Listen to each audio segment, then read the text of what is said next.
안녕하세요. 자, 우리 오늘 그 예비고1 두 번째 시간. 예비고1은 국영수를 어떻게 준비를 해야 될까요? 저는 지금 예비고1이라고 하면 어느 정도 선행은 거의 다 나갔을 것 같고요. 네. 제가 주변에 이제 고등학교 진학 앞둔 애들 이렇게 물어보잖아요. 학부모님들한테도 물어보고 또 궁금해서 전화 오면 또 이렇게 통화를 해서 이렇게 들어보면은 국영수 어디까지 했어요? 이렇게 물어봐요. 그러면은 거의 수학은 이제 선행 최소 수상하까지는 하더라고요. 그게 이제 깊이가 어느 정도일지 모르겠으나 그렇게 하고 그 다음에 이제 국어도 물어봐요. 그러면 이제 인강으로 하는 애들도 있고 또 자기가 이제 문제집 사서 고등학교 1학년 과정 이렇게 훑어보는 애들 있고 예비고1 국어 학원에 가서 예비고1 고등학교 이제 수능 뭐 이렇게 개념 위주로 듣는 국어를 듣는 아이들도 있고 영어 같은 경우에는 사실 영어는 지금 뭘 엄청 한다고 해가지고 성적이 뭐 오를 과목은 아니잖아요. 그게 보통 6학년, 5학년 때의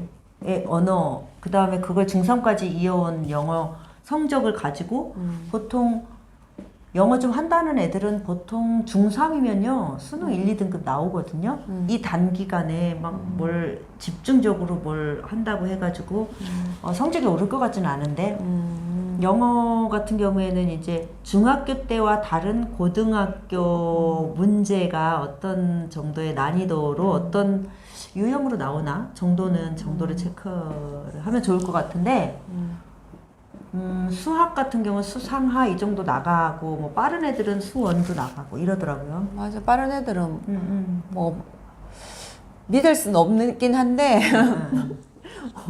수원, 수트, 미적도 뭐 했다는 경우들도 있고 그렇긴 한데 왜 믿을 수 없어요? 왜냐면은 이제 그냥 그야말로 그냥 돌리기만 했을 수도 있으니까 제가 해보니까 뭐 다른 과목도 마찬가지긴 한데 몇 번 했대요. 몇 번 하고 이제 오는 경우들이 있는데 문제가 뭐냐면 이제 예를 들어서 수학인 경우는 공식이 많잖아요. 공식이 그쵸. 많은데 그 공식을 가지고 이용하는 거는 돌리는 게 돼요. 그러면 한 번쯤은 그 공식이 왜 나왔는지 원리를 한번 짚고 넘어가야 되는 경우도 있거든요. 한 번쯤은 그래서 그러면은 이게 이렇게 돼서 이게 이 공식이 만들어졌구나. 거기가 끄덕여져야지. 그렇구나. 근데 공식화된 거를 이 공식을 그냥 이용하는 거 문제풀이에다가 적용하는 경우는 이게 약간 모래성 같은 느낌이 있거든요. 그래서 개념이 중요하다는 거 하는데 그 개념이 따에 따라서는 그냥 쉬운 문제를 풀 수 있는 정도의 활용하는 게 문제가 아니고 이 개념을 정확하게 알고 있는 게 가장 원리 아니야, 중요한데 그게? 그렇지 원리. 원리니까 나중에는 어디 부분이든 간에 유형이라는 게 있는데 그 유형화된 걸 내가 익숙하게 만드는 게 아니고 내가 이게 왜 이렇게 됐을까를 생각하면서 풀고 처음에는 시간이 걸리지만 그 이후로는 더 빨라지거든. 개념을 모든 학원에 보면 과정들이 보면 기본 개념, 실력 개념, 개념들이 있는데 그 개념이 근데 막상 수업하는 거 보면 뭐 어떤 책을 정해가지고 그냥 뭐 시험 문제 풀고 이렇게 돌리는 것밖에 안 되면 이게 그냥 거기서 그냥 뺑뺑 돌거든. 고등학교 가서 첫 번째 중간고사를 이제 얼마가 나올지가 지금 굉장히 그게 제일 고민인 거잖아요. 네. 근데 그때 이제 만약에 성적이 잘 안 나오면 굉장히 좌절하고 내가 이것밖에 안 됐었구나. 우리 애가 이거밖에 안 됐구나. 그렇게 되는 그 경향이 강해요. 특히 첫 번째 중간고사가. 그래서 제가 일단 무조건 첫 번째 중간고사는 잘 봐야 된다. 체크해야 될 게 지금 진도를 나갔잖아요. 네. 그러면은 진도가 지금 수상수학까지 나갔어요. 그러면은 수학의 경우 수상수학까지 나갔으면 수상수학 과정을 모의고사를 꼭 봐봐라. 근데 학원에서 어떻게 하니? 이렇게 물어보면 학원에서 그 체크 테스트 해주는 학원도 있고 안 해주는 학원도 있더라고요. 그래서 그 너가 교육과정 평가원이나 그 서점 가서 수상, 수학, 모의고사 기출문제 그를 실전 모의고사하고 똑같이 한번 체크해 시험을 봐라. 그러면 네가 몇 등급이 나오는지 너의 정확한 성취도가 나올 거다. 그래서 너가 이게 등급도 다 알 수 있잖아요. 모의고사니까. 그러면은 그 모의고사 성적으로 내가 어떤 부분이 그 결과를 가지고 내가 어떤 부분이 부족하구나. 이런 문제가 주로 틀리네. 이게 보일 것 같아. 근데 보통 주변에서 선행하고 있는 애들 보면은 저 지금 수상 나갔어요? 수학 나갔어요? 그리고 몇 점 맞아? 진도지, 진도. 그러면은 몇 점 맞아? 수상은 몇 점 맞았니? 그러면은 60점, 70점 이렇게. 근데 얘가 어떻게 생각하냐면 60점, 70점이나 맞았어. 내가 중학생인데 고등학교 공부를 했는데 60점이나 맞았어. 이렇게 생각해요, 애들이. 근데 그렇게 하면 안 돼. 왜냐면 70점이나 맞았어. 그런데 40점에 해당되는 내용을 자기가 모른다는 거거든.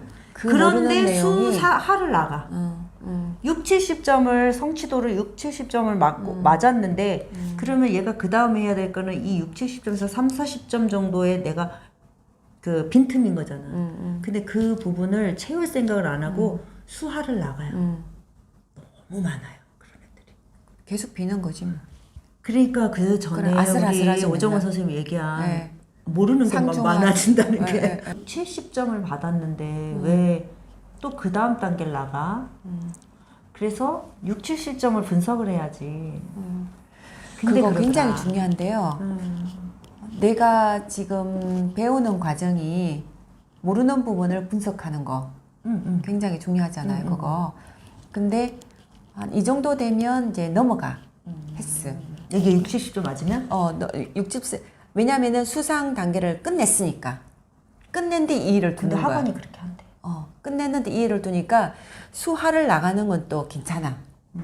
나가는 거 괜찮다. 새로 나가면 또 좋잖아. 설레고. 설레지.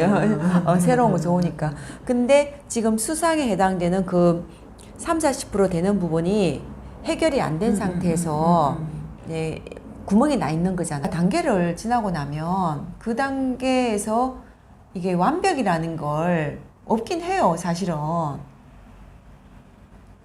수상을 했는데 수상 부분을 나오면 다 퍼펙트하게 맞아야 되는데 안 맞으면은 아니 저는 그래도 모의고사 자기가 이제 고1 과정을 한 거잖아요. 그러니까 고1 과정을 모의고사 뭐 평가원이든 뭐든 모의고사를 봤을 때 고등학교 1학년 모의고사를 본 거잖아. 그랬을 때 70점이 나왔어요. 비네. 그러면 빈 거잖아요. 네. 그러면은 저는 그 다음 진도 나가는 거는 아니라고 생각해요. 근데 학원에서 계속 나가죠. 학원에서는 계속 나가잖아요. 네.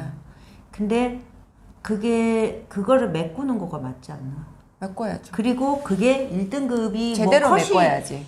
컷이 1등급이 다르잖아요. 뭐 85점, 90점일 수도 있고 95점일 수도 있잖아요. 그러면 이제 그게 컷이 나오니까 저는 만점은 아니야. 100점은 아니더라도 1등급, 2등급 안에는 있어야 그 다음에 나가야 된다고 생각해. 그러면은 1등급 컷도 나와요. 그 모의고사에서 컷이 몇이었다. 1등급 컷이.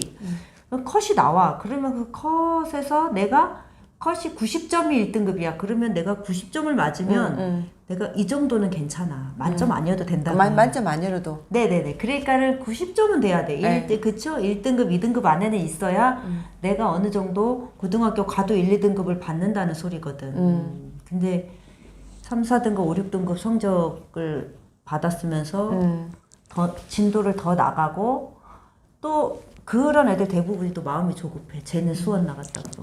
그래서 예비고일 그 지금 이제 국영수 저는 뭐 진로 나 지금 가서 활동 뭐 해야지, 동아리 뭐 해야지 이런 거 아무것도 소용없어요. 그런 거 예비고일 그런 거 하나도 신경 쓰지 마시고 무조건 국영수예요. 무조건 성적을 가지고 가야지 학교에서 깔아놓은 프로그램들이 다 우리 애게 되거든요. 지금은 진도는 어느 정도 나갔을 거기 때문에 체크를 하셔라. 그 나머지 2달 동안 계속 모의고사 형식으로 내가 나갔던 과정을 계속 2번, 3번, 4번 이렇게 보시면 우리 아이가 어느 부분이 비어 있는지 어느 부분이 일정한 패턴이 나오거든요. 그리고 틀리는 문제가 틀려요. 틀린 게 또 틀려요. 1등급 나왔다가 갑자기 4등급 나오고 막 이러지 않거든. 그쵸. 그러면 이제 성적도 일정한 패턴이 있을 거고 그 들여다 보면은 얘가 넘지 못하는 문제가 있을 거예요. 그 패턴이. 저는 그거를 잡으면 그거를 잡는 거를 우선 하시고 그 다음에 나머지 부족한 부분을 이렇게 하시면은 되지 않을까? 국어도 저는 뭐 학원을 다녔든 그걸 하는데 저는 일단 모의고사 고등학교 1학년이 중3 과정을 나오지 않아요? 모의고사에서 국어? 그렇지. 고1은. 그렇지. 이제 고1 모의고사 한번 보면 그 모의고사의 의미는 내신에서 선생님이 줬던 문제 교과서 위주에서 프린트물 위주에서 나왔던 중학교식의 암기 위주의 문제가 아닌 수능형 문제를 만나보는 거거든요. 그래서 그걸로 한번 저는 체크를 해보라는 모의고사를 꼭 보면서 독해력도 돼야 되고. 네네. 독해력이 이렇게 되는구나. 그래, 이런 유형의 문제가 낯설 거예요. 아마 중학교에서 전교 1등 했던 아이들도 모의고사 문제를 받아보면 낯설게 느껴지잖아요. 왜냐면 접해보지 않았던 유형이기 때문에. 그러면 이제 그런 것들이 등급을 보면 우리 애가 국어가 이 정도구나 라고 보이실 거고, 저는 들어가기 전에 뭐 국어 선생님들 많이 얘기하시지만 뭐 중학교 문법 한번 정리하세요 이렇게도 얘기를 하셔요. 근데 중요하죠. 저는 제가 우리 딸 고등학교 중학교 올라갈 때 제가 한번 그 문학 비문학 개념 한번 정리해 준 적이 있거든요. 그러니까 올라가서 그냥 잘 하더라고요. 그러니까 저는 수능 문학 개념, 뭐 수능 비문, 이게 아마 예비 고1 국어 학원에서 하는 게 아마 하는 과정들이 하는 과정들이 수능 개념 풀어주는 과정 아니에요? 네, 그렇죠? 그렇지. 그래서 수능 개념을 한번 잊어버릴 거지만 한번 훑어보라는 그거 하고 나면 비문학적인 글은 이렇구나, 문학적인 글은 이렇고 소설은 이러한 개념들이 필요하구나, 시는 볼 때 뭐 이런 것들이 필요하구나, 이런 것들을 한번 저는 이게 다 인터넷에도 강의 다 있고 있죠. 그래서 그런 과정을 한번 훑어보고 그 다음에 모의고사 괜찮을 문제 것 같네요. 풀어보고 모의고사 문제 이렇게 이제 그리고 이제 불가피한 경우에 가야지 학원은. 그렇죠. 수학 같은 경우는 가야 도움을 받아야지. 그래서 그 정도 국영수? 일단 부족한 부분을 체크하는 거, 그쵸? 체크하는 거에 좀 방점을 찍어서 학원 쇼핑하듯이 하시지 않아야 되지 않을까. 이제 지금까지 많이 했을 거예요. 이제 했던 거를 얼마나 받아들이고 어느 부분이 비어 있는지 체크하시는 거. 개인별로 개인마다 애들마다 다 상황이 다르긴 한데 그럴 때는 뭐 궁금한 거 있으시면은 막 물어보시면 그렇죠. 알려드릴게요. 그렇게 하면은 슬기로운 고등생활을 잘 시작할 수 있지 않을까. 내가 다 떨려요. 아니 나도 지금까지 대학 보내고 나서 보니까 초등학교 1학년 들어갈 때 굉장히 떨렸고 그 다음에 고등학교 들어갈 때 떨렸고 중학교 때는 안 떨렸고 생각도 안 나 어떻게 들어갔는지. 근데 고등학교 1학년 될 때 되게 떨렸어요. 그리고 입시랑 굉장히 연결되니까. 긴장되고 얘가 첫 시험도 그렇고. 첫 시험. 그래서 아마 지금 예비고1 학부모님들의 심리가 지금 그런 심리가 아닐까 싶습니다. 또 궁금하신 거 있으면 댓글 달아주시면 관련해서 동영상 찍어서 올려드리도록 하겠습니다. 여기서 마칠까요? 네. 그럼 우리 여기서 마치겠습니다. 마칠게요. 감사합니다.